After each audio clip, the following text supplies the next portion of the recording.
Evening and welcome to Satsang with John David, live from the Open Sky Villa in Denia. We are nearly at the end of the summer retreat, and if you like to visit one of the Open Sky houses, can be here in Denia, in Hitdorf or in Tripilia, you're very welcome, can be as a guest or a volunteer. Information you find on www.opensky.international. And if you like to come through by Skype tonight, the Skype address is Meeting John David. And if you come through, please remember to turn down the volume on the web stream. Thank you and have a nice satsang.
Welcome to satsang.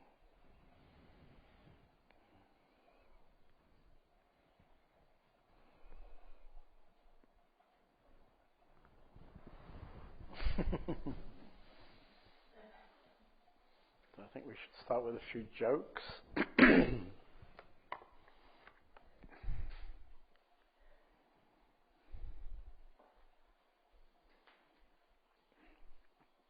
Getting old. This is in homage to our guests. Thank you very much. I'm also very old. Getting old. This morning I decided to check my emails. But on the way to my computer, I saw my car was dirty. So I went out to wash my car. As I start towards the garage, I notice that there is a letter on the table. I decide to go through the mail before I wash the car.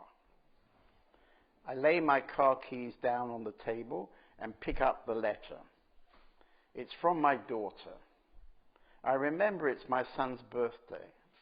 I don't read the letter, but go to the phone to call my son. On the way, I smell a barbecue outside and feel hungry. I look at the clock and it's already late in the evening. My God, what did I do today? I try to figure out why nothing got done today. I'm really confused because I know I was busy all day long and I'm really tired. I realize this is a serious problem and I'll try to get some help for it.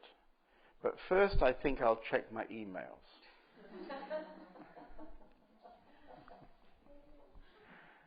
I can recognize this.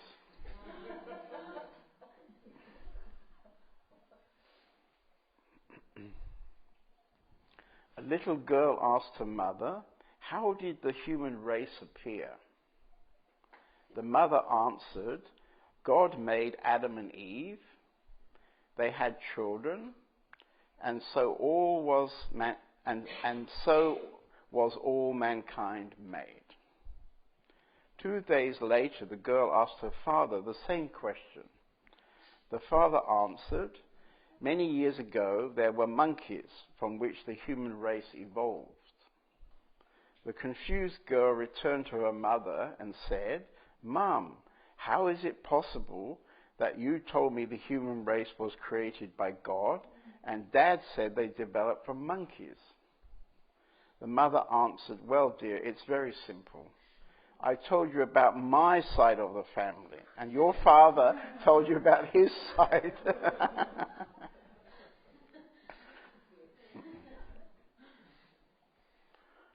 Two old guys are pushing their carts around Walmart when they collide. The first old guy says to the second guy, "Sorry about that, I'm looking for my wife. And I guess I wasn't paying attention to where I was going." The second old guy says, "That's okay. It's a coincidence. I'm looking for my wife too. I can't find her. I'm getting a little desperate." The first old guy says, "Well, maybe I can help you find her. What does she look like?" The second old guy says, "Well, she's 27 years old, tall, with red hair, blue eyes, long legs, big busted, and is wearing short shorts. What does your wife look like?" To which the first old guy says, "Doesn't matter, let's look for yours."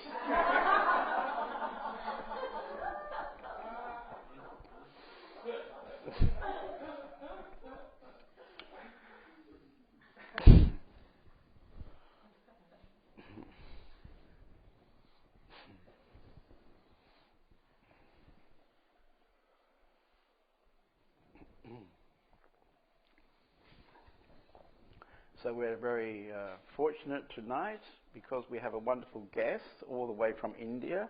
Usha, would you like to join me? So I've known Usha for some years, and in the last days we've been hearing her amazing story of how she was a young girl and how a guru kind of knocked on her door when she was still a young teenager. And out of that first meeting, she spent about 30 years very much surrendered to this particular man. His name is Swami Nannagaru. And there's tremendous trust, faith in what happens between her and this man. She has tremendous trust in life itself. And I'm sure tonight you'll be touched by her wisdom. And I've got quite an interesting question here from Shakti. We could say this question could have been written by almost anybody in Europe, I think. It's quite long, so I'll read it one time I'll read the whole letter, and then perhaps I'll give it to you in pieces. Usha, I heard you say that in the West we have a great freedom to conduct our lives. For example, there are no arranged marriages. A woman can live on her own. And basically both men and women are free to conduct their lives as they want to. And this could make spiritual development and search for truth easy. However, this freedom is very much external and has its base in the Age of Enlightenment that started in Europe around 1700 and manifested with the French Revolution in 1789. There you are. We got history going on here tonight. Since then, rational thinking, progress, material success, and the human being as an individual is a baseline for our culture. Devotion is seen as weakness. Our Christian religion is not taken seriously. There are no sadhus, these are the holy men of India who walk around with orange clothes. There are no sadhus wandering around. And if they did, they would probably be brought to a mental hospital. It is all about material success and functioning in the right way. Being a child of Europe, many of your stories seem to me like fairy tales, completely fallen out of time. Self-realization in Europe means to do what you want externally, and the way back home seems to be blocked since centuries. Witnessing your devotion to your guru and your absolute yes to him and to the truth puts me in a very strong structure of my mind, a vasana, structure of my mind. I want to escape from you and the rest of the group, away from truth, away from myself, because I've never ever been able to say totally yes to anything. There are always enough back doors to escape into separateness and rational thinking. And I feel that I will never be able to live such a strong and absolute yes as you do. My way of escaping includes withdrawal from people, strong feelings of not being good enough and not deserving to be good, depression, drinking alcohol. What would you recommend for such a person? So we probably should start with the Age of Enlightenment in the 1700s, you see. Anyway, I think this is a quite interesting question, because, of course, even though on the outside we have a lot more freedom than in some Asian countries, but as she rightly says, we're very hemmed in by our philosophy, by our beliefs and such things, yeah? So shall I read a couple of the paragraphs again, or don't need to? Not needed. Okay, good. I think this is not the story of just the Europeans. It's a story of every human being. Right. Yeah. It's not just the Westerners or Asians or Africans or Arabs. All of us want freedom, And we think external freedom is the freedom. But to be honest, even India is fast progressing and it's running towards externalizing more and more. And this drinking, whatever you have told, is quite common everywhere. Everywhere. And they're just habits. It's nothing like you're bad or it's just a habit.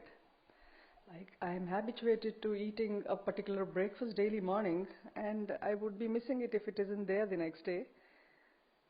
It's something like that. So it's nothing like you don't tag it as bad, wrong, evil, and then I'm too bad for it.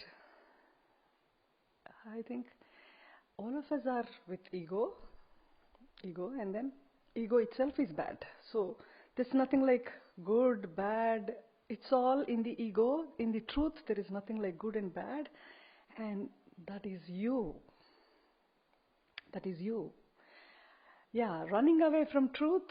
All of us have been running away from truth for many, many generations, maybe many, many lives. Maybe you don't accept the concept of rebirth and all that, but we've been escaping. All of us have been escaping and running, searching for something beautiful, something, something really pleasing, heart-filling. And our search is eternal. We've been searching and searching and searching, but we land up depressed. We land up in suffering. We land up in frustration. Why? Because we seek happiness outside of us. I'll tell you a small story of this man who was so externalized that he had actually become quite cruel, that he would go murdering people and eating their meat and wanting to declare his dictatorship and leadership over everybody by making them scared of him, bringing a type of fear about him. And actually everybody would be so scared that if he would come into the town, everybody would actually move away, and he walks like a king. This was during the time of Buddha, and his name was Angulimala. And he would actually cut off the fingers of whoever his prey is, and he would hang the garland of fingers on his neck. So that was his nature. And so one day he hears about the Buddha, and he's like, no, this man I need to deal with. So once it happens that Buddha walks, and then this man comes to know, and he comes and he orders Buddha, you stop! Because Buddha walks very, Buddha was the most elegant personality you could ever come across, because he was so totally enlightened and established in the truth that he became so universal that his compassion is uncompared.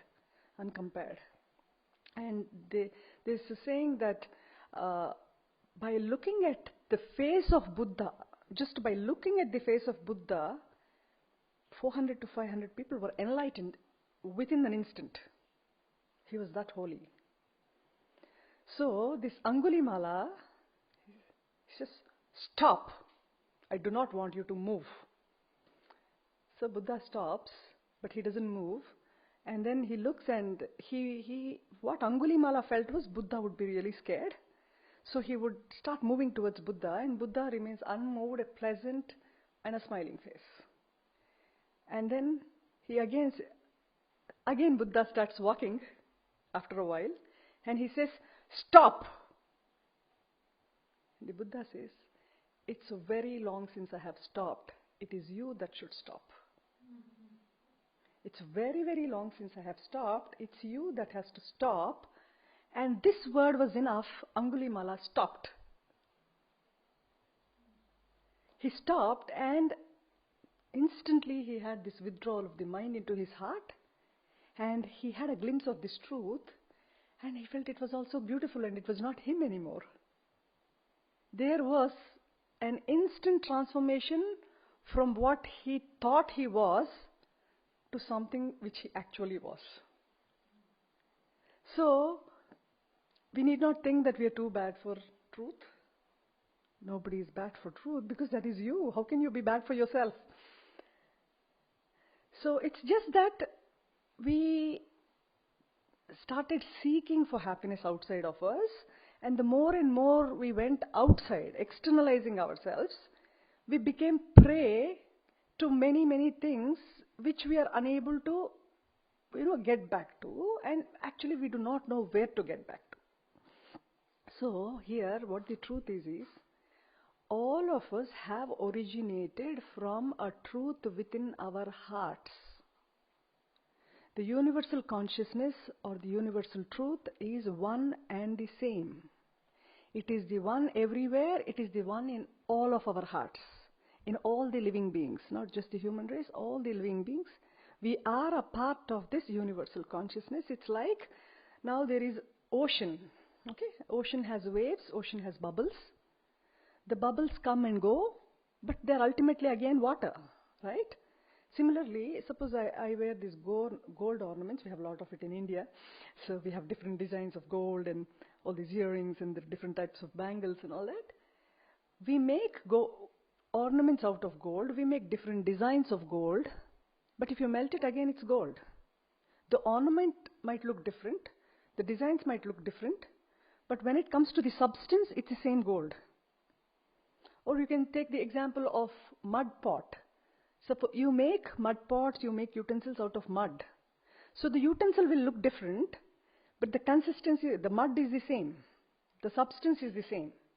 Similarly, all of us are that truth. And we have originated from the truth as I am so and so.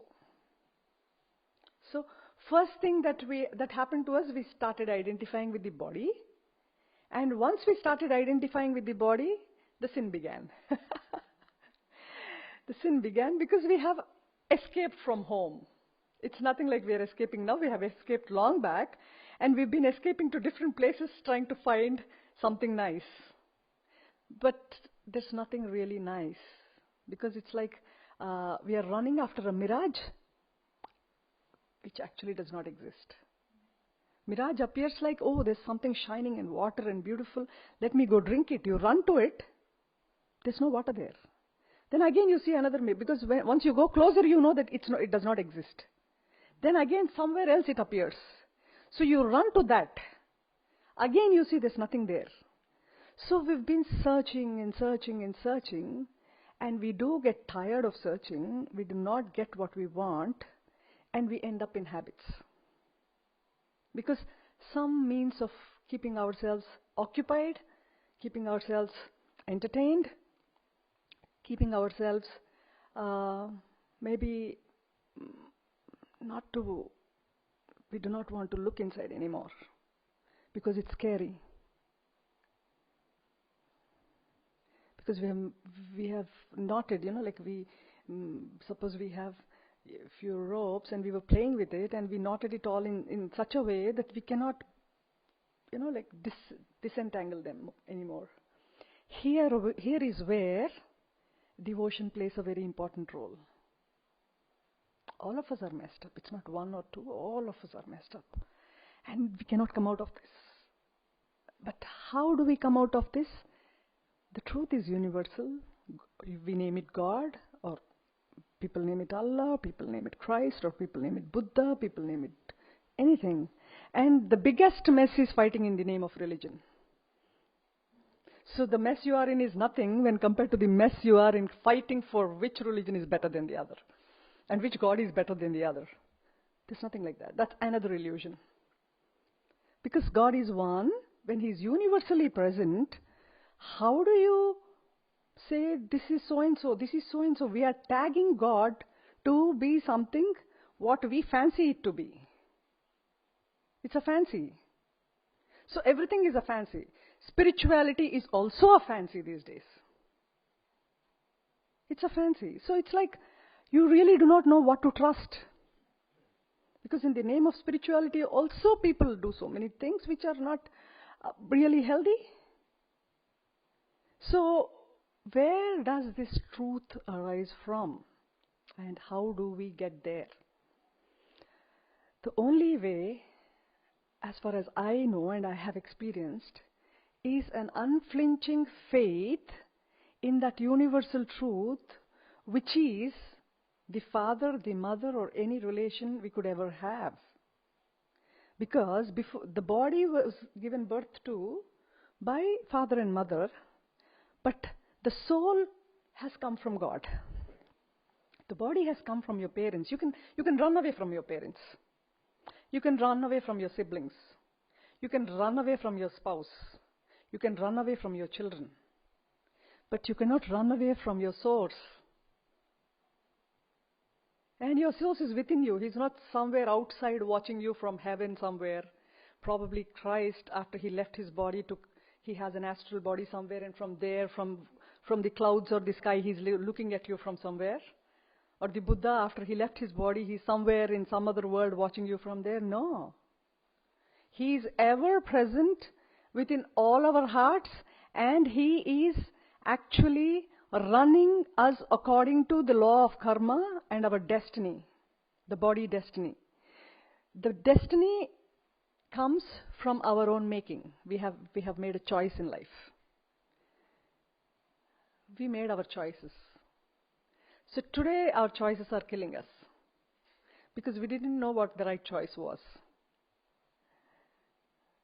So devotion to the universal truth, it exists, it is witnessing everything, it is ever ready to help you, it is the biggest power you can ever comprehend. And you might have this doubt, will I really get the response if I seek help? Undoubtedly you will get the help, and not late. Your mother might be late in giving you milk when you're young. Maybe your father might be late in getting you the gift you like, but God will not be late. But you have to be sincere. The only thing required is you will have to be sincere. Is it really happiness, peace, and the eternal state, the deathless true state that we want? Maybe we were not aware of it earlier. We just got to hear about it now. But it's there. Then you might ask me, how do you know it's there? If it wasn't there, Jesus wouldn't have attained it. He also took a body. Buddha wouldn't have attained it. He also took a body. Ramakrishna Paramahamsa wouldn't have attained it. He also took a body. They were also in body. They also had their struggles. They also had their weaknesses. And then they have overcome everything with their sincerity and effort. So they had showed us a way for us to walk on.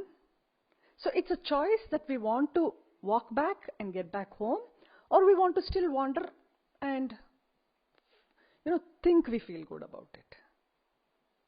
Because thinking good about it is not the goodness. It's our thought. Thoughts keep changing. Now I might be interested in something today. Tomorrow my interest might change to something else. So mind is never constant. Someone asked Bhagwan, why is my mind so wavering and I'm so restless? He says, it's not that you're restless. The mind itself is restless. The mind itself is wavering. So you cannot expect peace to the mind. Because it constantly, you have something or the other coming up in the mind. Your thoughts keep wavering. Like they divert you into various things. And you are drawn away with it. So first thing you need to do is bring back your mind to control. Bring back your mind to control and purify it in a way that it walks in the right path, in the right direction, and gets back to where it actually belongs. I hope you're understanding what I speak. Yeah. So, in my case, it was like maybe I realized it a little early in my life that I was not liking anything around me. I was not liking anything around me. And I was like, okay, everybody is living their life. People are getting older, some old people, some adults, everybody occupied, busy with their lives. I was like, where do we come from?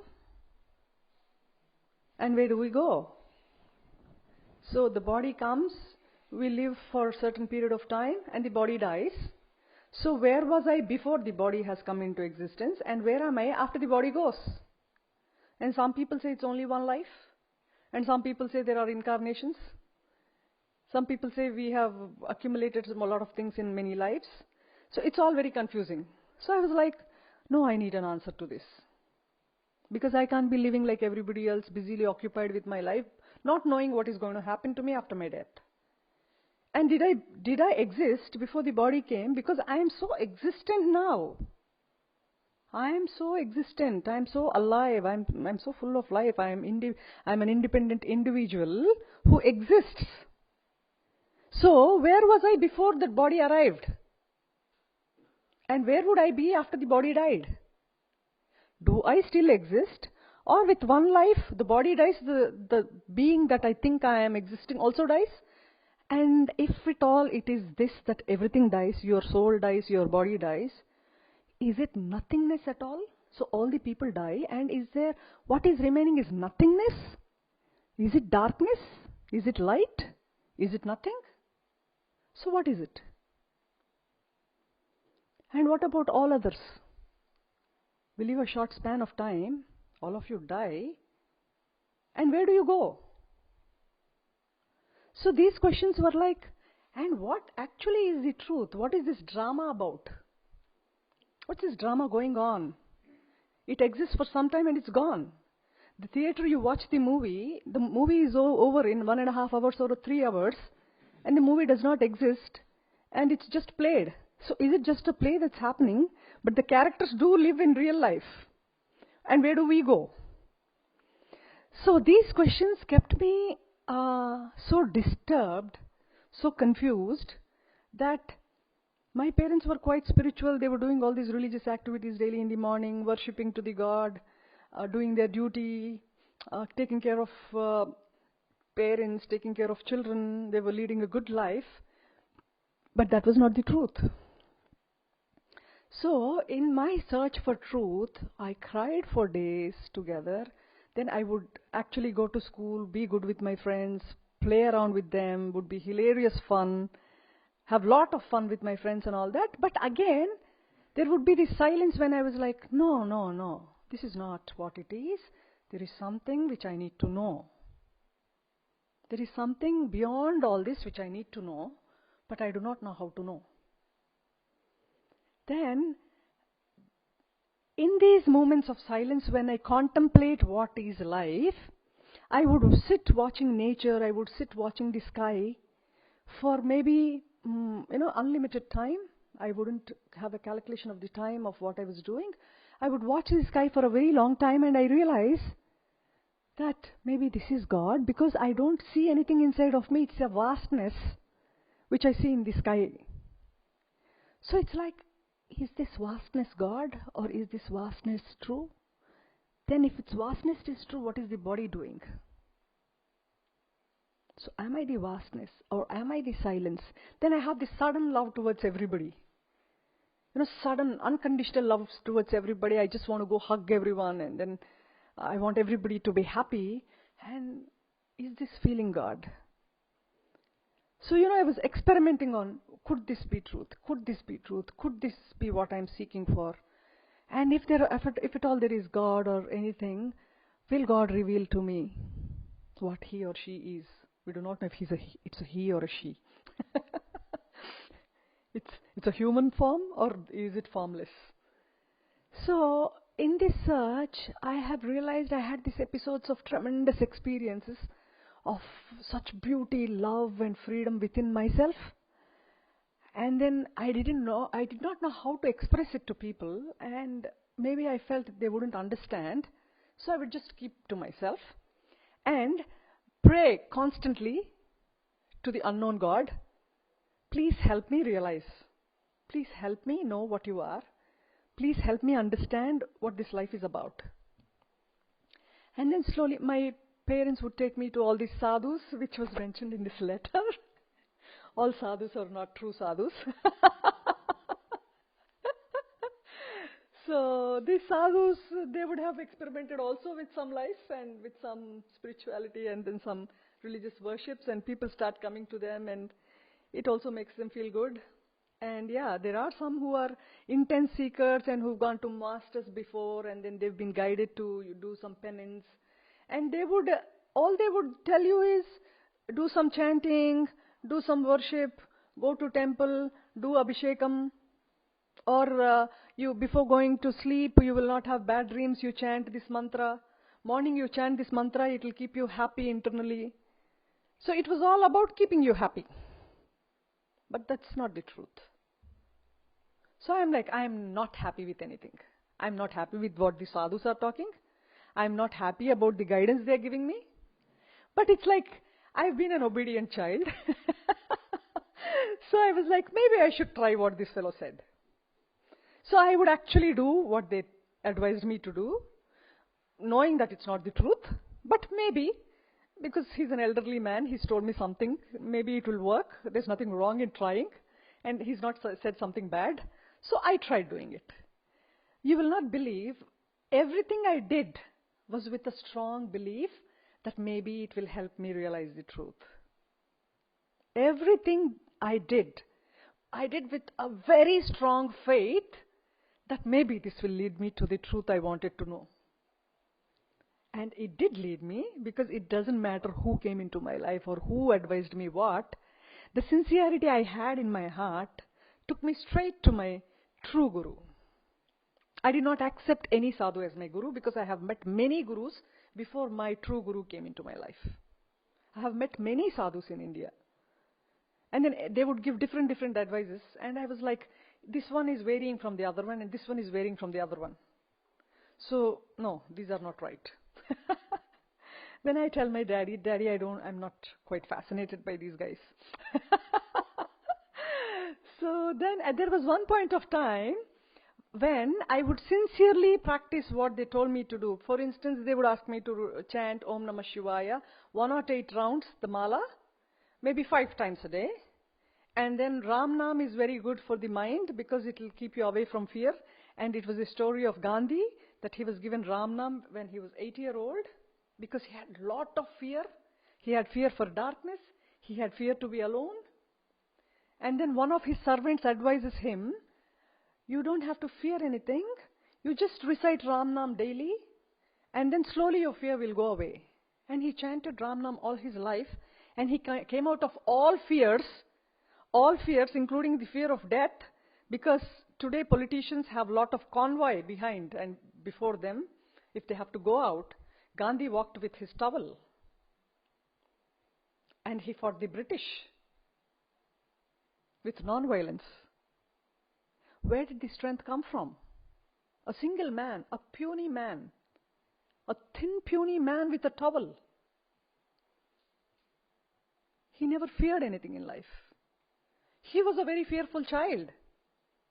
But he grew into a very, very strong, powerful man with Ram Nam. How? So is God true or no? You take whichever name you want.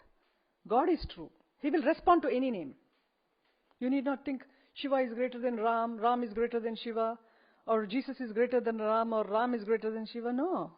They're all one. Maybe they express themselves in different ways. They express themselves according to the people around them. They wanted to impart to you the truth in different ways. That's all. There's no difference. So, also, there was one Westerner who had come to India, and then his wife asks him later, what have you seen in India? Then he says, regarding freedom or technology or the improvement or advancement, I don't see much in India. But I have seen a yogi, Aurobindo from Pondicherry. I have seen a Maharshi, Ramana Maharshi. I have seen a Swamiji, Swamiji Vivekananda, and Paramahamsa, Ramakrishna Paramahamsa, and the Buddha. So these, what did they impart? They imparted true knowledge where there is no death. We all fear so many things. They have conquered death. What did they conquer with? By not fighting with nations. By fighting with themselves and getting back to their true nature, which is also our true nature. But we have forgotten. Even they have forgotten, but they got back with effort. We need not make the effort they did because we have their help. Don't think they don't exist anymore. They are existent. They are here with us, always. We just need to look at them. And I am sure all your satsang is looking at them. And yeah, don't panic because vasanas will come up. See, when you start your journey into something beautiful, you do come across a lot of adventures. It's like a treasure hunt. You're hunting for the treasure, and you come across, in a game also, you come across a lot of obstacles before you reach the final destination, before you reach your final treasure. But you don't give up. It's adventurous, right? So don't lose heart. Take it as a challenge. What am I fighting with? Not the outside world. I don't care what the outside world thinks or does. I am good to everybody. Let me be pure in my intention. Let me be pure in my thoughts. Let me be pure in my words and actions. Let me not harm anybody by any way. And let me walk my life to the truth which I've heard of. And how do you take the help? From within you. How? By prayer. How do you make the prayer? Sincerely, wholeheartedly, with a faith that you will get help. And this faith never failed me. I don't need any external source to keep me happy. I don't need something, I'm not addicted to a thing that will keep me happy. And there is a secret here. Suppose something is making you happy. Suppose I love to eat ice cream, and when I eat ice cream, I get this bliss or peace out of it. Is because even that does not come from outside. The mind actually goes into its source when you take something which interests you the most. Suppose I love this man who is looking at me.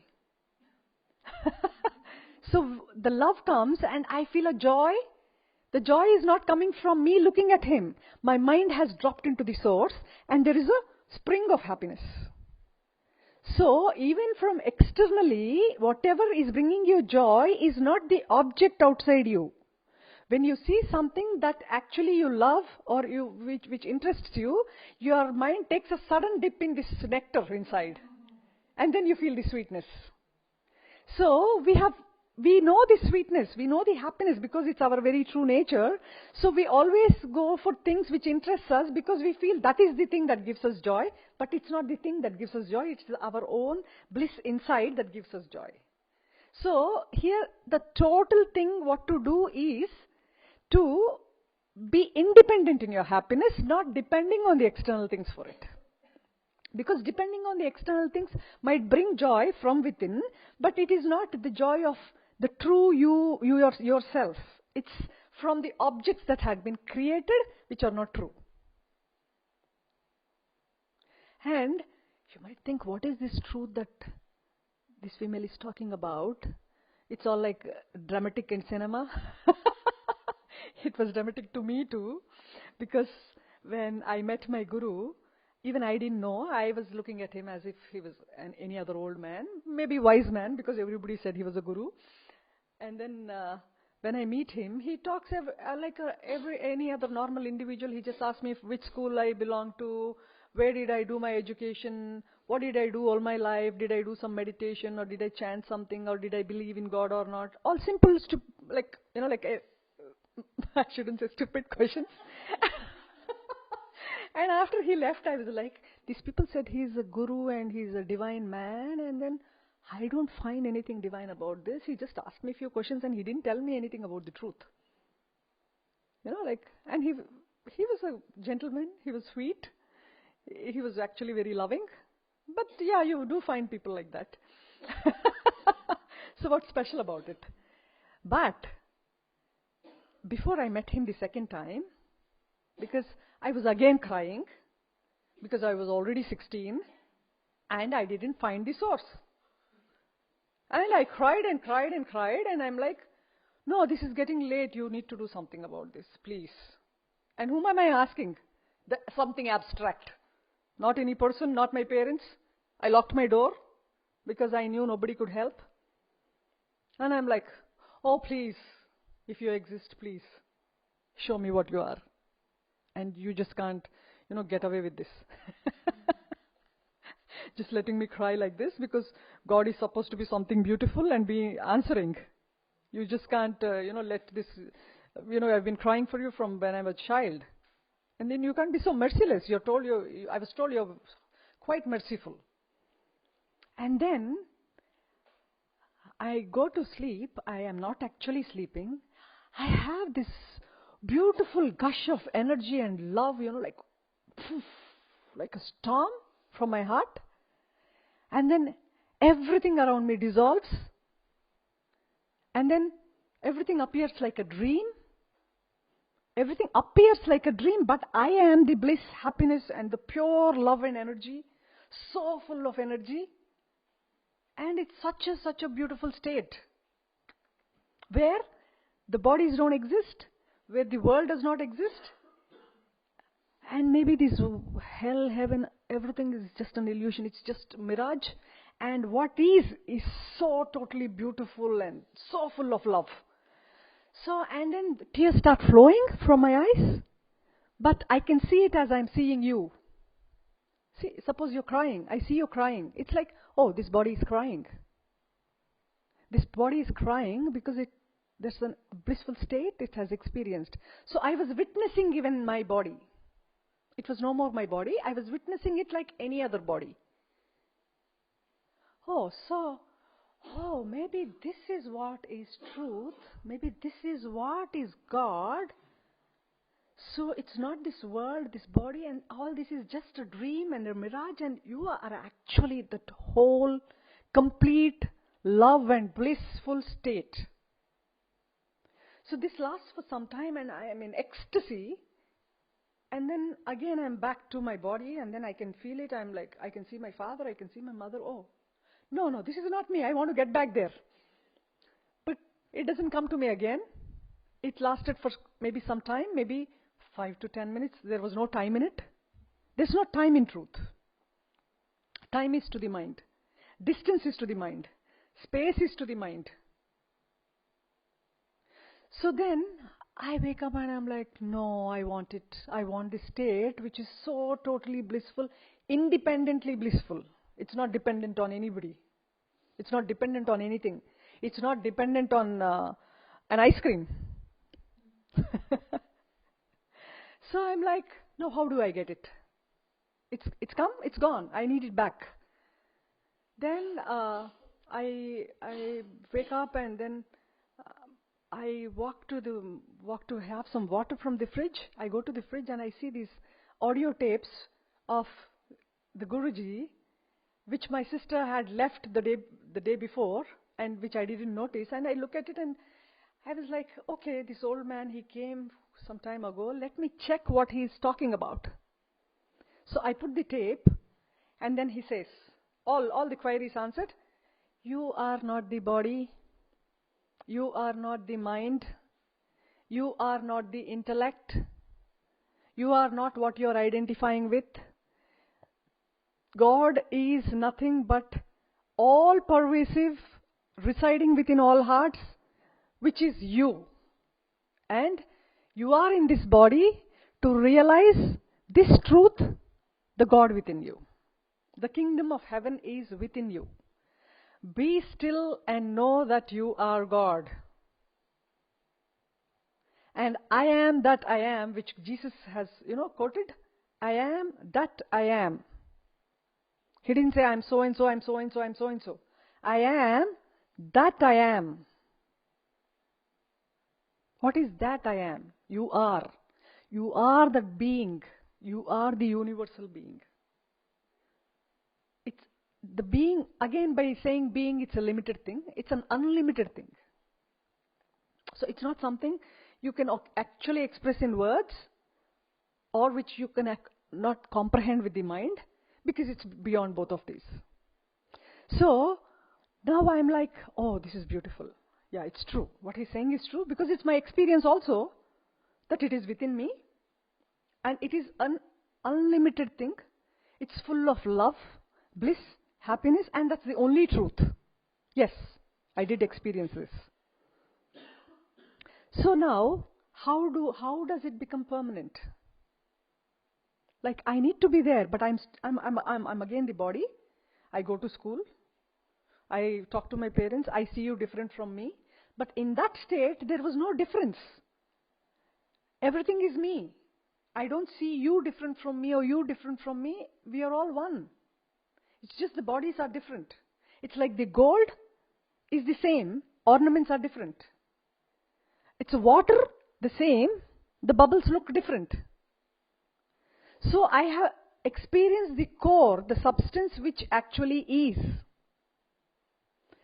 So now, but I am again the body, again the mind, again my feelings, again searching for something.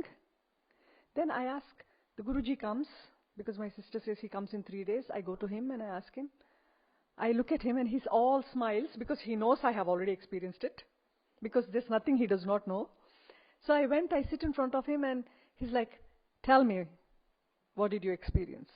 Then I tell him about this state and he says, maybe 100 years of searching for this truth might not reveal itself to you unless you make a lot of effort, and even if you make an effort, it's not necessary the truth has to reveal to you. Then I said, I haven't made any effort. Why did the truth reveal itself to me? He said, sincerity. Your sincerity to know the truth will reveal itself to you someday. You should be sincere. You shouldn't have your mind on 10 things at a time. Withdraw it from all the 10 things and fix it on that you want to know the truth. See, our mind goes on to various things. We have realized that these things are not giving us happiness. We thought for a while it was giving happiness, but it is not.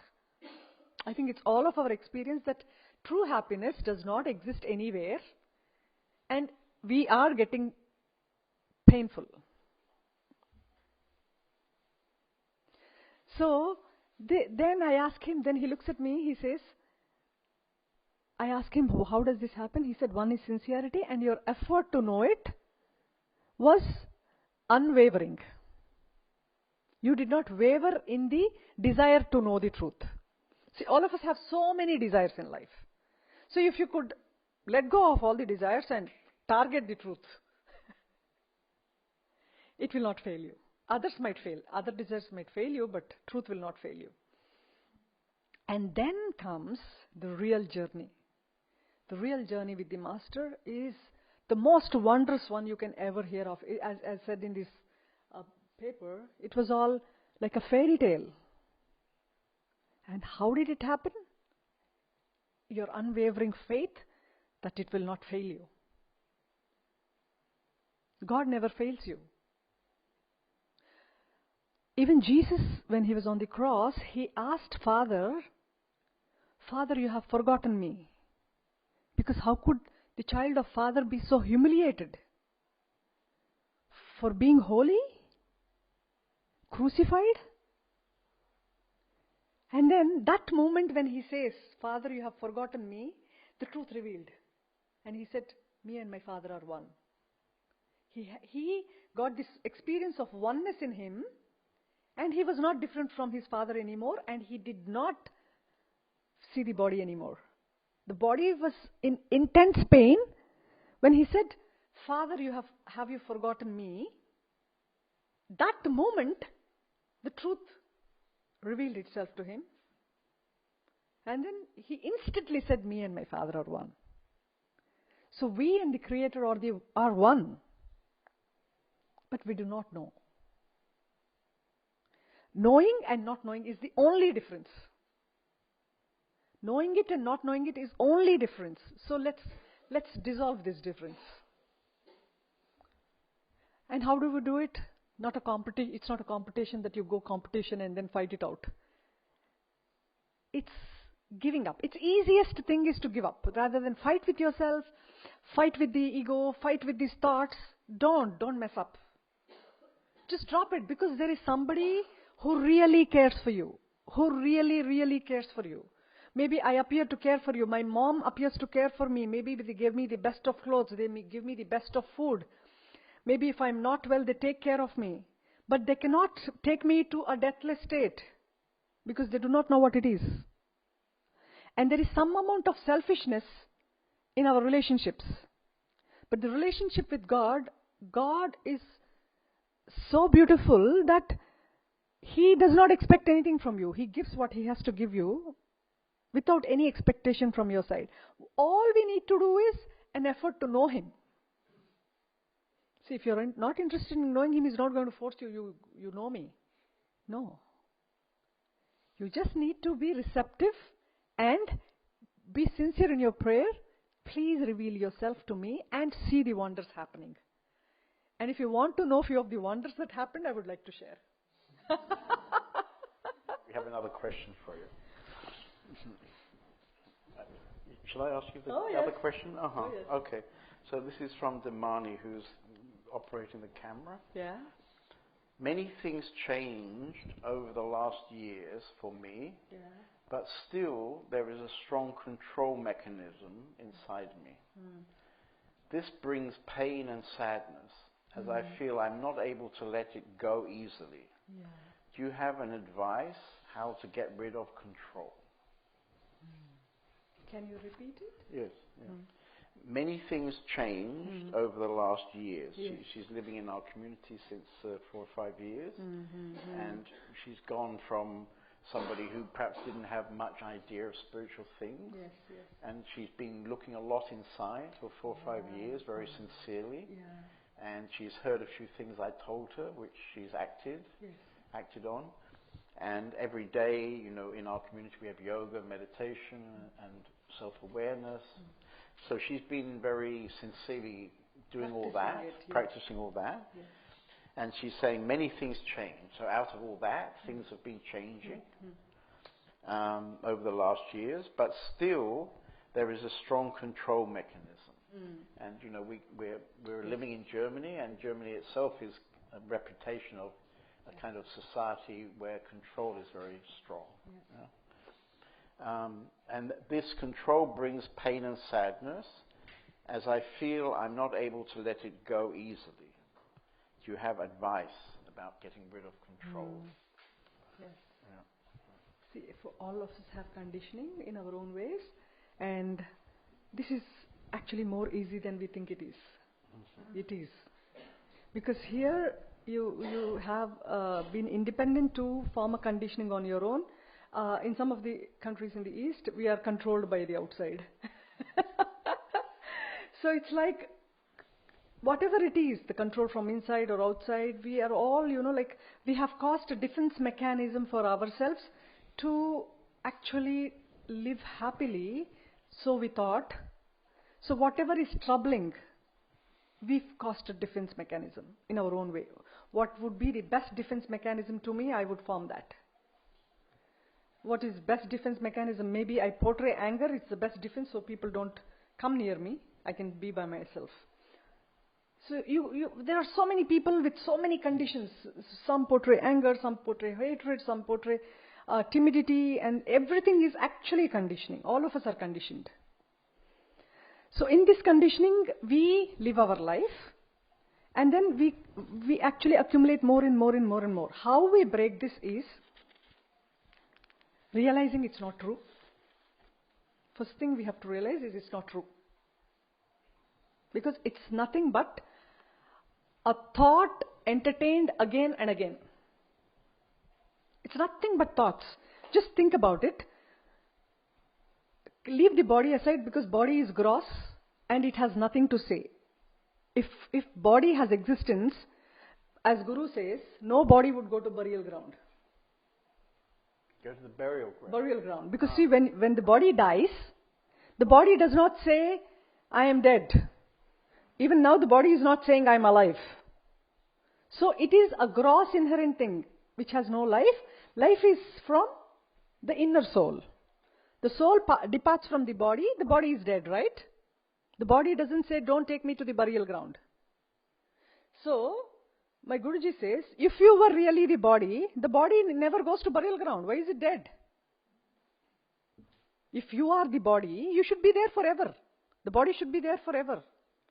So when you're dead, your dead body, see, the body is there.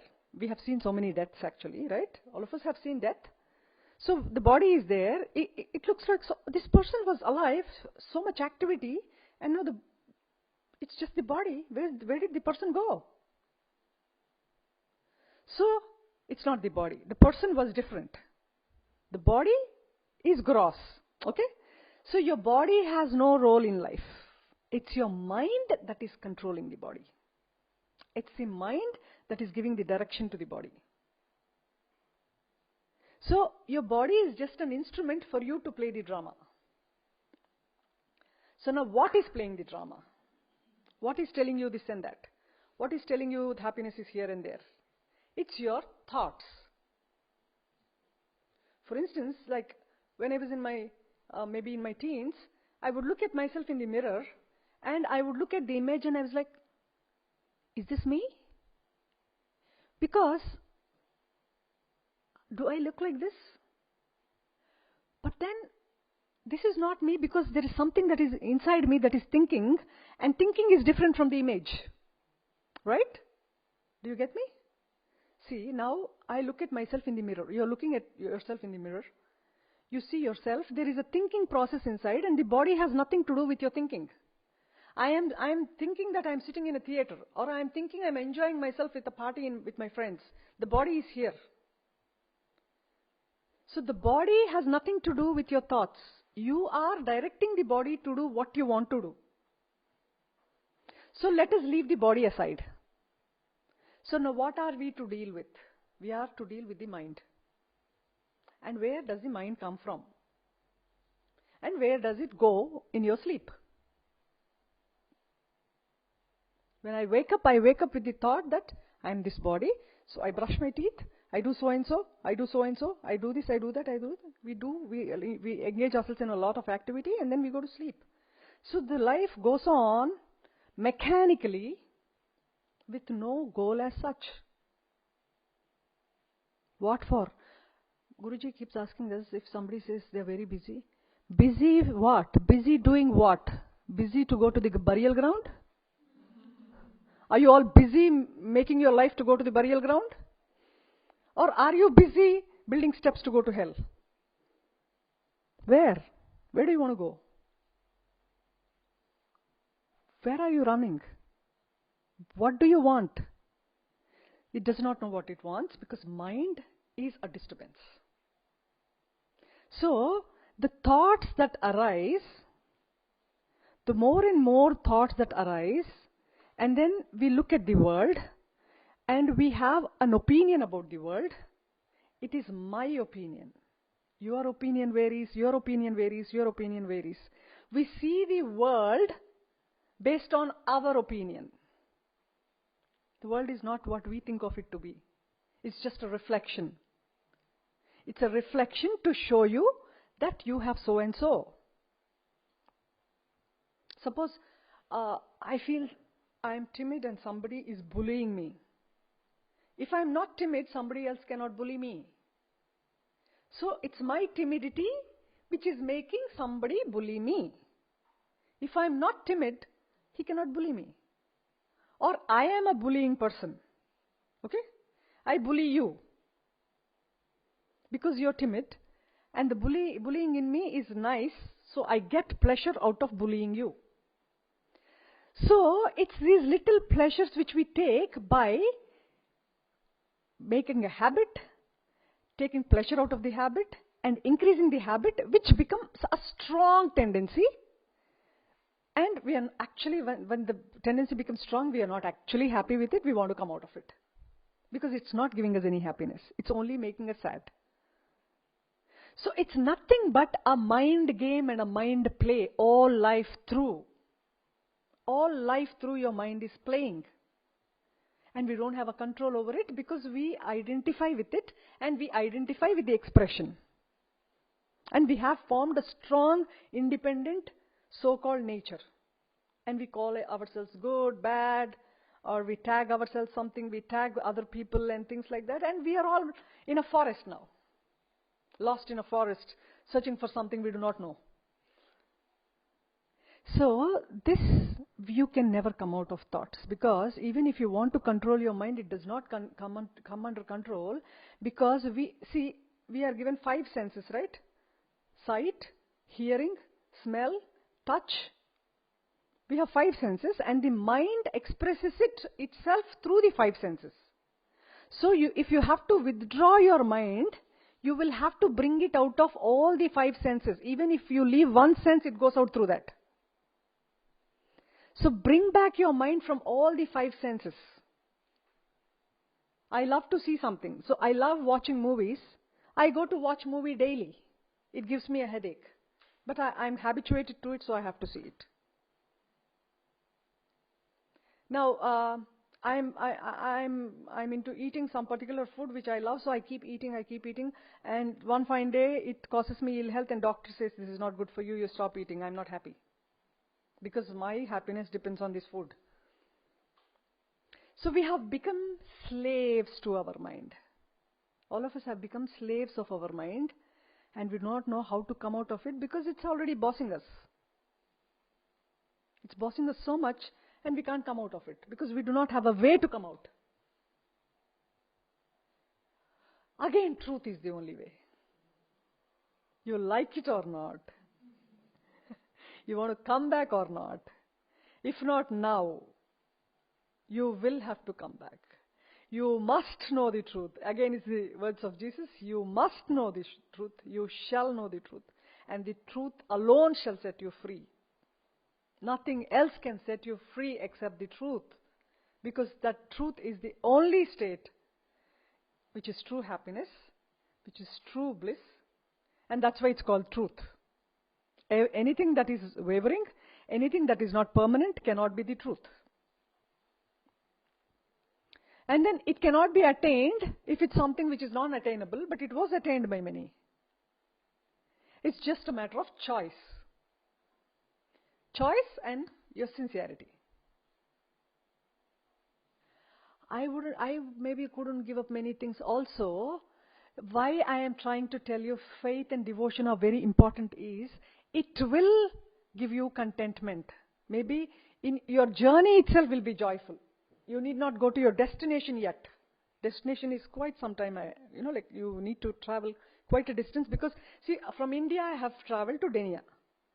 Now from Denia I cannot take a jump to India. I'll have to take my journey. It takes some time to go back to my place. Similarly, we have come out of truth quite some time back, and each one of us have traveled certain distance. That distance has to be covered back. You can't go half the way and say, no, I haven't reached it yet and I'm tired. Even if you're tired, rest for some time and again go back. Because that's the only place of rest. It's like, you bring a fish out of water and give it good food, give it wine, show it some movies. Will it be happy? It has to get back to its water. And you're hungry. Suppose you're very, very hungry. I take you, oh, come on, let's enjoy. I take you to a movie. Watch the movie. Or I'll put you in a BMW and take you around. Let's go, have a sightseeing. You need food, man. Your hunger can be satisfied only with the food. Similarly, your rest comes only from truth, no matter what you do. And then dependency is going to bring slavery. And how long will you be slaves? Set yourself free, it's beautiful. Not free in the sense, not free running away from people, running away from the world. You can be midst of them. Get rid of yourself. Get rid of your habits. Get rid of your conditioning. Break through it. It's easy. How is it easy? Surrendering.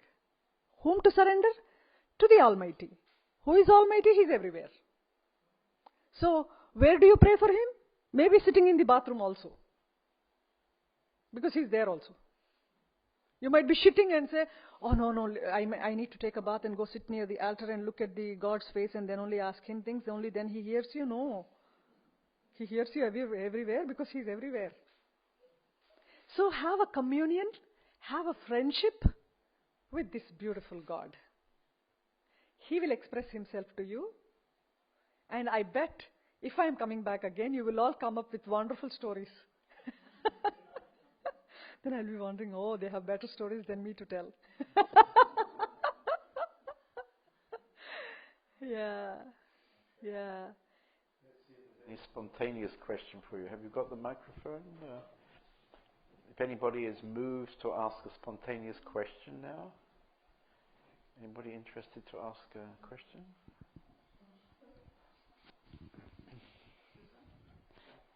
I don't know, it's just really a question, yeah. But what I could today observe is, so if there are some talks coming, some structure, some vasanas, yes, was always repeating, Yes. and you are aware of it, you Yes. know you have this, and Yes, yes. and today I could see that if you catch it in the moment, so it comes up, and you are not really clear what it is, so maybe the first words, but you can imagine because blah, blah, blah, and then you catch it, then it's easier. Yes. But if it's coming, and then three more, then the story is already finished, and then nothing more. Yes, it's like the projector and the screen. Okay? So the movie, actually, the preparation of the movie begins here. Okay? So it comes up, and then if you could witness it right here before it arises into the head, then you have a control over it. So you can choose to bring it back or it goes out. But when you're not actually, like you are so strongly in the vasanas, that vasana actually brings you out with a force. You are helpless. What it does is it plays its cinema. It's like you make the movie, you play it, and it's on the screen. Once it is on the screen, you have no control over it. That's how you react. That's how we react. If even before the reaction rises, if you are aware, you will remain as the witness. You remain as the witness. You continue to remain as the witness. Anything that comes, you just watch it. It's like like a thief is coming into the house. Okay? I am witnessing the thief. I watch the thief coming inside, and the thief is afraid. He will not come inside. Similarly, you know that everything that is coming out of you is a thief. It's not the truth. You witness it. Stop looking outside of you. Enough we have looked outside of us. We have looked too much outside of us. Let us look at ourselves. Let us witness ourselves. Let us take it as a challenge, because it's a beautiful journey. We may travel all of England, I may travel all of Europe, and then I've seen so many things, but at the end of the day I want to sleep. Why do I want to sleep? It's more beautiful than seeing the places, because ultimately what I need is rest. So what is most happiness? Rest is happiness. Rest is peace. So if you witness this coming out and it drops back, you are out of drama. You're actually totally out of drama, because you are witness to everything that is coming up and it drops back. That happens when you have an experience of truth. But if you didn't have an experience of truth, it becomes difficult, because you do not know your source and you cannot witness yourself as an object. Now I can witness you. I cannot witness myself, because I'm identifying with the body and I'm already externalized. But if you more and more you meditate, you will get this silence and this calmness, which you know is beautiful. So when the thought arises, you can actually see it, and if you can really watch it at that moment, as you said, it will drop back because you're witnessing it. And it's easy, so you don't go away with the thought. But there are many times the thought comes into the head. Even if it comes to the head, if you could have a control over it and let it not express itself, though it is a little difficult, even then you are actually quite safe. Suppose I want to do some wrong act. I know it's wrong, but I want to do it. It arises. I didn't witness it, because I'm quite attached to the thought of that desire. I'm attached to the desire. The desire comes into head. Now my body has to act to fulfill the desire. Stop the body. It is difficult. It will shake you.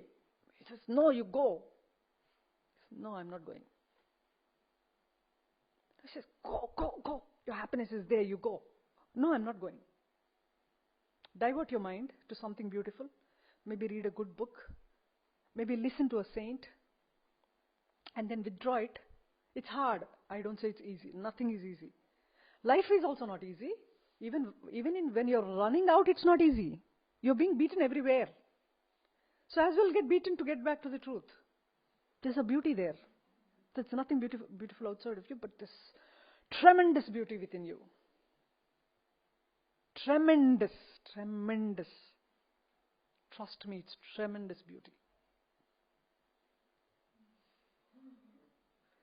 So, you put it into action. It comes into the head. It has to be expressed through the body, and you put it into action. It becomes more difficult. Yeah, it becomes more difficult. And then you do it again and again and again. It becomes more and more and more strong, and you become helpless. And that's when you cry, I am helpless. It's okay. It's okay. You're helpless. You understand you're helpless.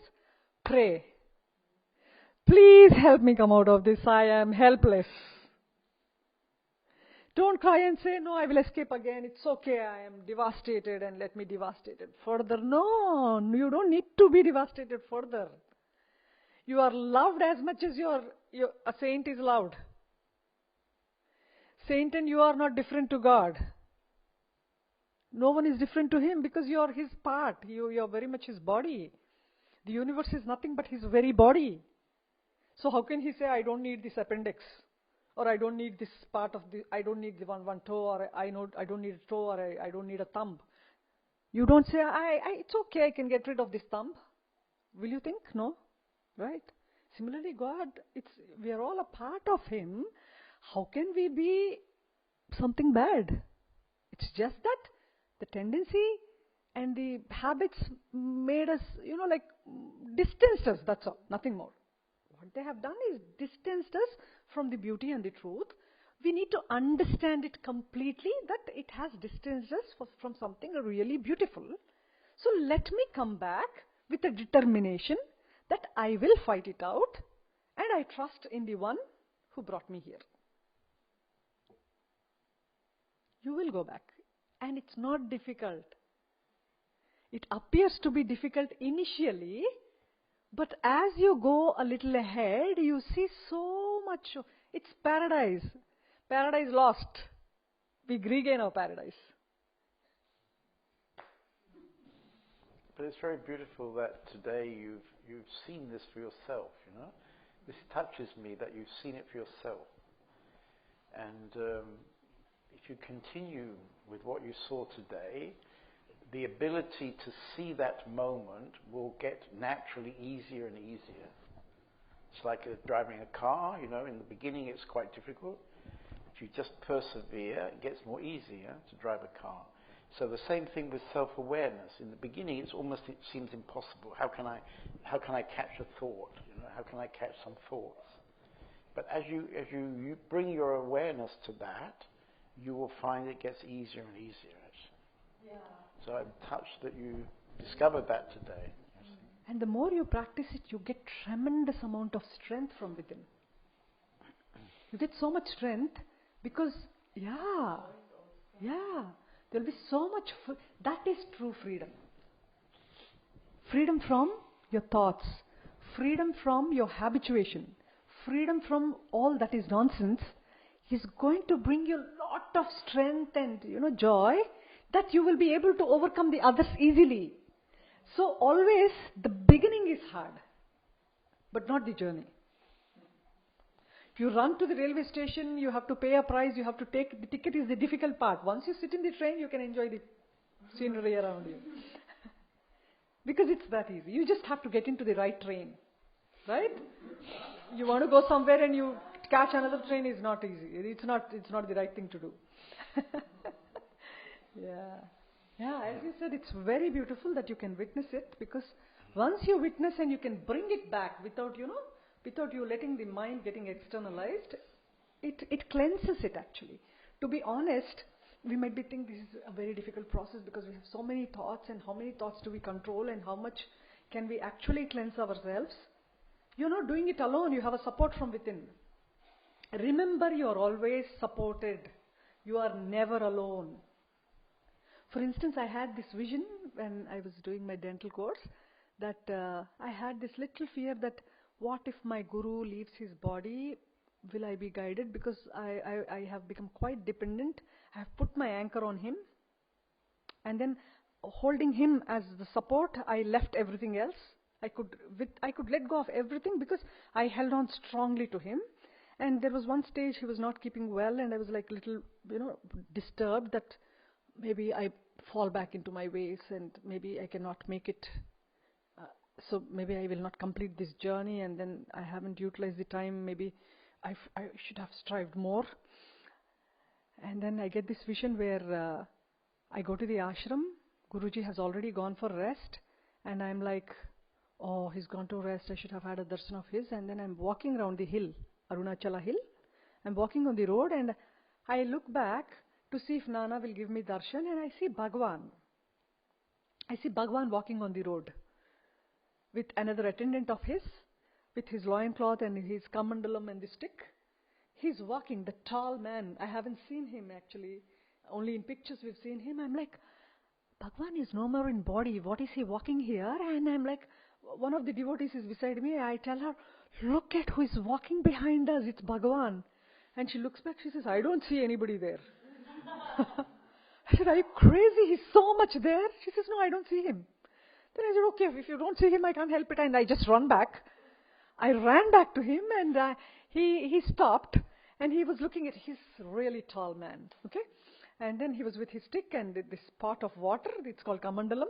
And then he looks at me and I look at him, and I'm astonished because, oh Bhagwan, this is how you looked when you were in body. And I was just, like admiring him, and then the beauty, the truth that he expressed in this body of his.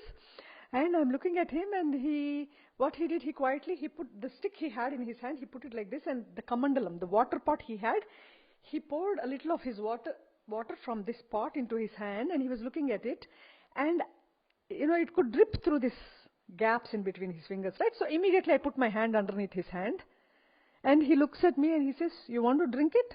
I said, yes. Then he pours the water and I drink it, and in India we have this custom where you're given some tirtham in the temple, no? You rub it all over your face and your hair because it's so holy, you don't want to let go of anything. Not even the little water. You have to rub it all over your face and your head. So he starts laughing loudly. He throws his head out and he laughs and laughs. And I am more amazed because his laugh is universal. It's not an ordinary human laugh. It's like the universe is laughing. And I'm astonished, and I'm like, shocked looking at him. And he again looks at me. How long have you been coming here? Then I'm like, oh yeah, how long have I been coming here? 1991 to 93. And I'm all into calculation. And again he laughs. That loud laughter. And I'm like, okay, maybe I don't need the calculation, I keep quiet. And then suddenly this scene is cut off, and I am in a bus traveling with all the other co-devotees in the bus. And then we all got into the bus, and we are traveling. The bus is going around the hill on the road, Tiruvannamalai road, Giri Pradakshina road. We are traveling and traveling and traveling. At one place, the bus stops. So all the devotees in the bus get down with their luggages. And I'm like, okay, everybody is getting down. Maybe even I need to get down because I do not know where I'm going. I was about to get down on the steps, and then again somebody is tapping on my back. I look back, and it's Bhagwan.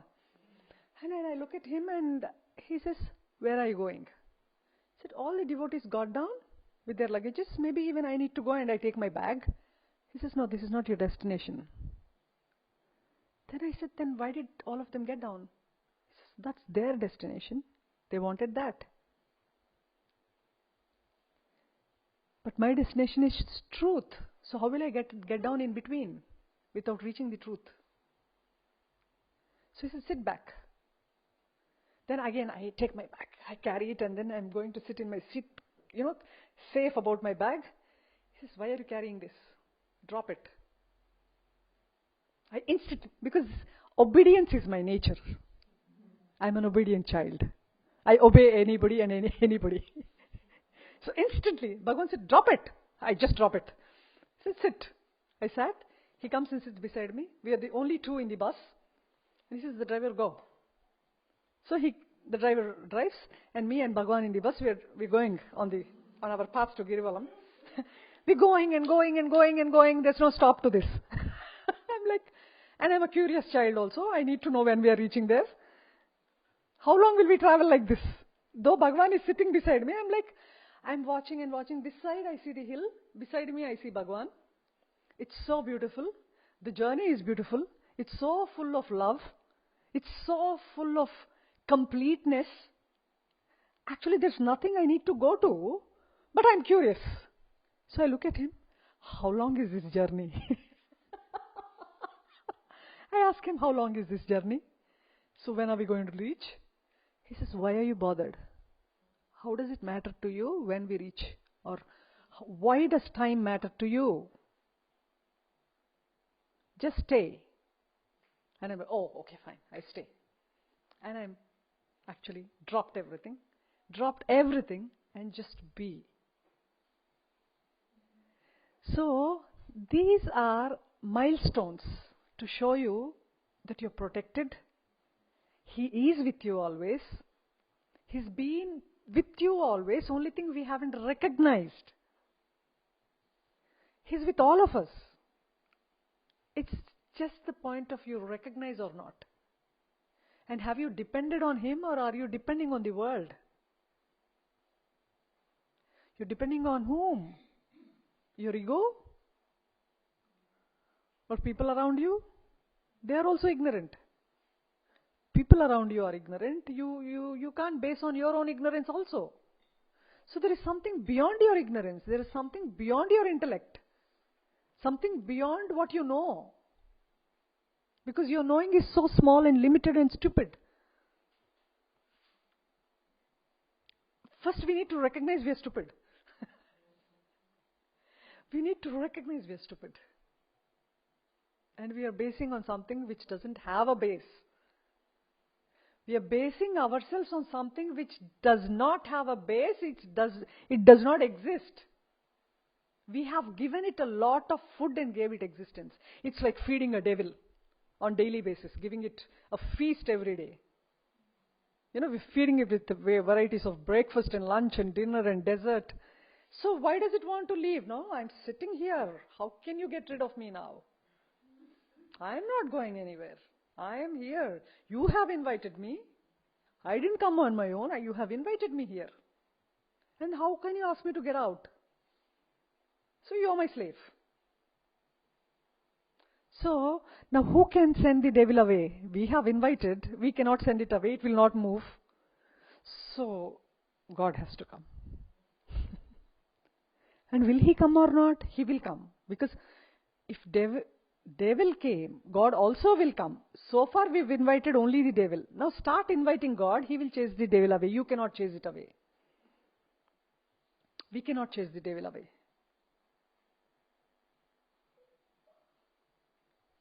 God will chase it away. Have faith. Invite Him into your life. Solution is only that. There's no other solution. For every problem, the solution is that. Your devotion is your solution. It's like, I have a disease. I have a disorder. I take the medicine. It solves the problem. Similarly, any mental problem that we have, only medicine is not a sleeping pill. It's God. And how? Through devotion. Your medicine is devotion. Why do I need to be devoted? How do I know who He is? He is there. He is there. Because people have shown an example of it. They have lived it. They have shared their experiences. Read them. When your vasana is pulling you out somewhere, just go through this book of Paramahamsa, go through the book of Buddha, or go through the book of Ramana. You will get back. It's not difficult. They showed us the way, the easiest way to get back. All we need to do is trust and stop running after desires and making this your sole desire. See, one of these lawyers comes to Bhagavan and asks him, you say that you have to come out of all your desires and wants, and then I have this desire to see Tiruvannamalai, that is also a desire. So do I need to drop this desire to come to Tiruvannamalai also? Then he says, you have so many desires and one of the desires is to come to Tiruvannamalai, to Arunachala, and you want to retain all the other desires and drop this desire alone? To come to Arunachala? You retain these desires and drop all others. Then the truth will reveal itself to you, then this desire also will drop. This desire is to chase away the bad. So, you replace your desires with the desire to know. The desire to know the truth will chase away all the stupid desires which are not required by us. Because fulfilling a desire does not give you strength. Overcoming a desire gives you strength. True happiness also, fulfilling a desire does not give you happiness. Overcoming a desire gives you happiness. Try it. You try to get over one desire of yours, you get tremendous help and strength. See, for instance, like, actually, yeah, it all depends. Like, it depends on each one's nature, what you want to get rid of, what is troubling you the most. Because you have these vasanas which bind you strongly, and there are some vasanas which don't actually bind you. So you will know what you're stuck with. So whatever you're stuck with, do a sincere prayer and make a small effort, small steps to come out of it. You will come out of it. Fear also, you will come out of it, provided everything is based on faith and devotion. You can make an inquiry also, like Bhagavan he has given us an inquiry path. You can try by all means. You can try by all means. You can do your selfless service. You will get there. All you need to do is be on the path. Do what you want. Be on the path. Avoid bad. Avoid what is troubling you. Avoid what is evil. And how do I do it? With practice. Everything is possible with practice. And you trust that you can do it. Because when you could do so many things, why not this? Why not this? And there's nothing impossible. Because Ramakrishna Paramahamsa was supposed to be incarnation of Narayana, according to the story, but he did immense practices in spiritual sadhana. He does not require that. But he did it to show us that you could do this to get there. He has expressed tremendous devotion to Kalima. And then she would talk to him. Actually, if you want God to talk to you, God talks to you. But Bhagavan did not entertain us to do that, because you would talk like any other. I will talk to you for some time, I go away. So what does it benefit you? You are not at peace. So he focused on peace. Because even if the God appears in form to you, what he says is, this is something funny. Suppose I am cleaning my house, and my vasana is to keep my house clean. Everything has to be tidy, clean, and in its place. So I'm cleaning with the broom in the morning, and then Narayana decides to bless me. God decides to bless me, and he appears in front of me, and maybe I misplaced the broom somewhere. Okay? I'm searching for my broom, and Narayana comes in front of me. God comes in front of me and asks me, what do you want? I will give you anything you want. Ask me for it. Then you will ask a broomstick. Because that's what you want now. He will ask you, he will give you whatever you want, but I ask for a broomstick, so he will give you a broomstick. You can wipe the house. And also we have so many stories in India, like Tukaram. I don't know if you've heard of Tukaram. He was a great devotee of Lord Krishna, and he was such a strong devotee that he had surrendered everything actually. He had a wife, he had children, and he was such a humble soul that he had surrendered everything to Krishna. Anything that happened in his life, he would attribute it to God. Okay, this is what you want me to have? Okay, I have only this. So he would be such a failure in life actually, because the world is different. You are successful if you are earning more. You are successful if you are intelligent and dealing with things well, communicating well, and it's all, it's a modern world. So he was this humble man who was surrendering, and he appeared like the most foolish man on earth. And his wife actually would entertain even her children to beat him up, because he was, like if anybody asked something, he would give it away, and he would say, it's for Krishna. And he would go for business to do some business, and people would give him all these unwanted torn rupees, which will not be of any use, and he would take them. Not because he doesn't know that that's not the right coin that he's giving, or he's not giving the proper money. He takes it because he shouldn't cheat another one. So let me take it. So he was so humble, and he was so giving, and he was, like he emptied himself of his so-called ego, totally with devotion to the Almighty. And what happened was, this is a true story. It's not a fake created one. It's a true one. The history still has it. With the body, he had traveled to heaven. This flying ship was sent to him. Flying aeroplane was sent to him when when the plane hasn't been invented yet. The planes weren't invented then, during Tukaram's time. The plane has come from heaven to take him with the body to the heaven, to his Narayana. Yes, and he was so compassionate that he gets a dream the previous night that this plane would come to him and he would be going to his Narayana, because he has worshipped God in a form, and there are planes. If you wish to go to Christ, you can go to Christ after your death. If you wish to go to Krishna, you can go to Krishna after your death. There are planes. It's true. It's true. There are planes. Air India. No, it's the Pushpaka Viman. We call it Pushpaka Viman. It's called the flying bird. The flying bird. It has actually come, and he gets a vision the previous night that this will be sent to him and he can go to the abode of the Lord. And he knows it, because he's been living for it all his life. And then he tells his wife in the morning, she will be, this curd, she'll be making a buttermilk out of the curd. And he says, because she was very cruel to him, she's been beating him up all through. And the children have been insulting him, because he's fit for nothing.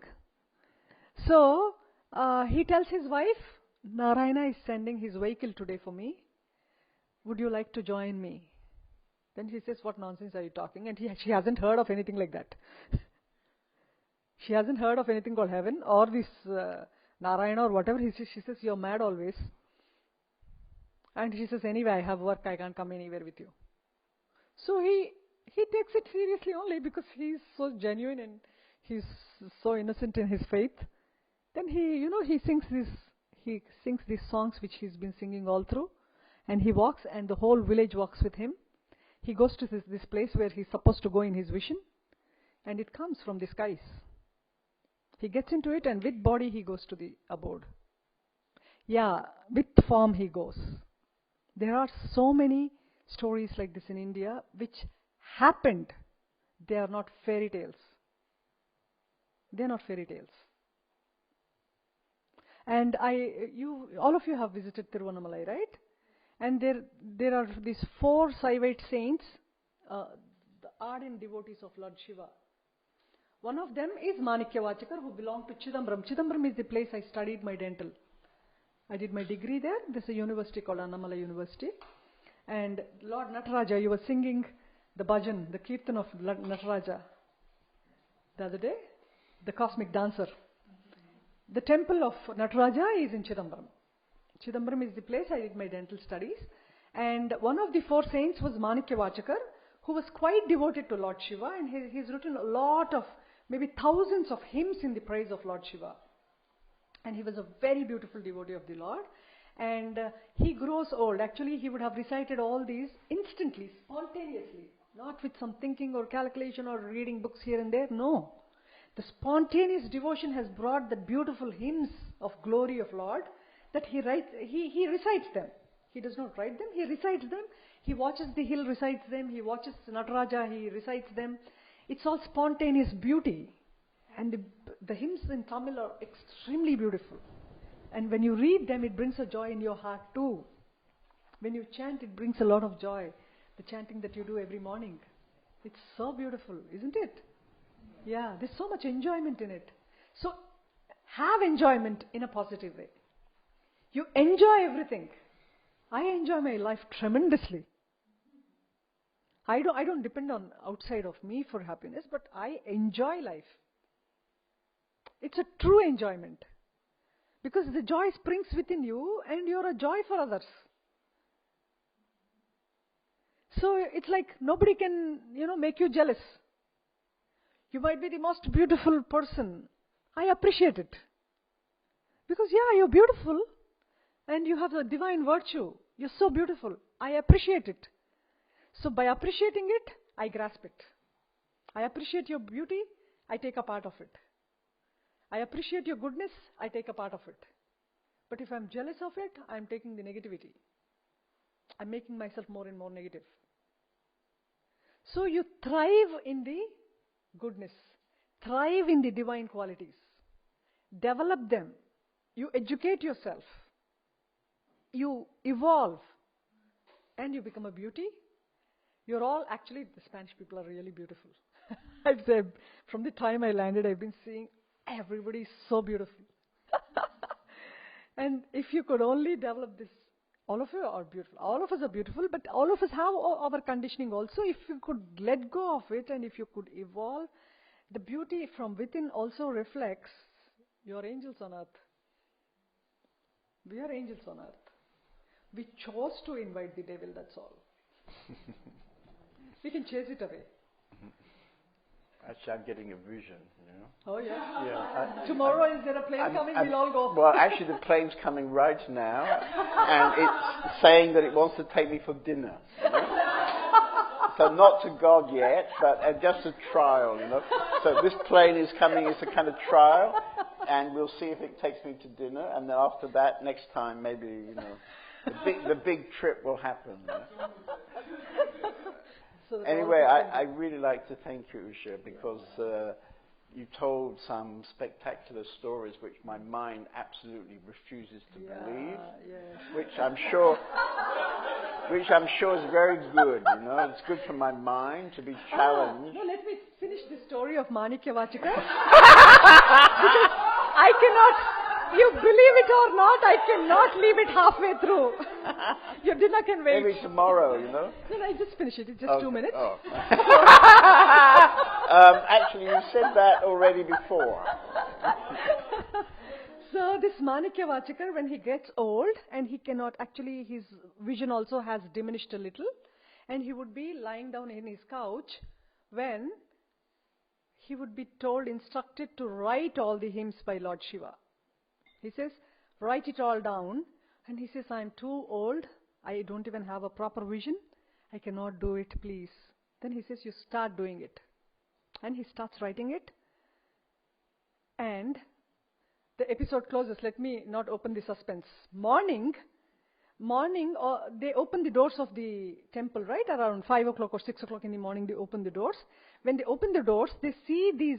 It was written on leaves earlier days. They didn't have these notebooks and pens and pencils. It was written on these leaves called talapatras. He starts writing it, and maybe he couldn't finish it. So it was written. The whole thing was written and signed Nataraj. It was found in the temple in the morning. Okay? So in the morning, when the pujari the priest opens the doors, he finds these leaves, the bunch of leaves, and he goes through, and then it's written Nataraj, and they know that these hymns are Manikya Vachakars because they've heard of it. He recited in the temple many times. So they run to him, and because the doors were closed, how did it go inside? How did it go in front of the shrine? So they run to him and tell him, how could you put them inside when it is locked? And why is it signed Nataraj? Why did you sign it as Nataraj here? Then he's like, no. And he says, no, I have to see this.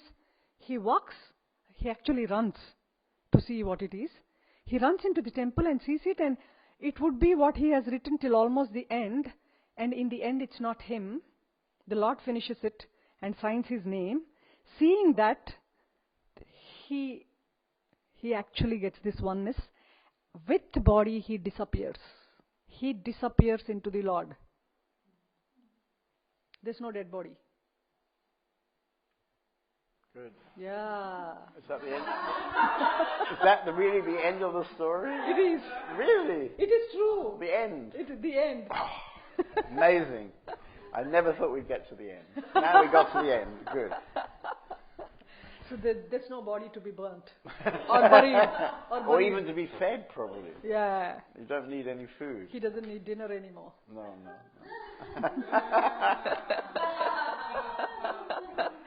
Yeah. Anyway, Usha, it's delightful that you've come and joined us, and I have to thank you again for tonight. It's very beautiful. Will you? My mind is a little bit running away at the moment, but Don't run away. it'll come back.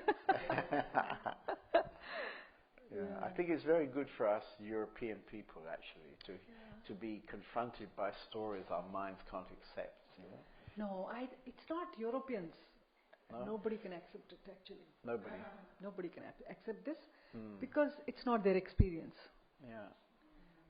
I tend to believe in it because it happened. So what is there to believe or not believe? It happened. Right. You accept it. See, it's like you accept it or not. Truth is truth. See, you might call it a lie, but truth remains truth. Like Guruji asked me, you had this experience and 1,000 people are going to come and convince you that this is not the truth. Will you accept it? I said, no. How do they know? It's my experience. I know it's the truth. So now you're coming and telling me your truth is a lie. You don't trust it? Okay. It's a lie to you. But to me, it's the truth. And this is the truth. You like it or not, you accept it or not, well, you travel to it or not. In Europe, we have special places where we take people, actually. We have this where they go with, they can take their visions, And when you go inside, there are all kind of many Jesus Christ sitting around, That is the reason why nobody's telling something like this. Yes. Anyway, it's very, very beautiful. Thank you. I'm only joking. Thank you so much. No, I'm only joking. Thank you. Thank you for giving me the opportunity to share my faith and trust, which I actually haven't shared with my very close friends from school and college also, because they would laugh at it. Right, yeah. It's silly, it's stupid, but yes, to me the world is stupid. But that doesn't mean I don't have compassion. I love all of them and I love people for what? Because you're all not different from me. No one is different from me. It's just your ideas makes you different from me, but for me you're not different.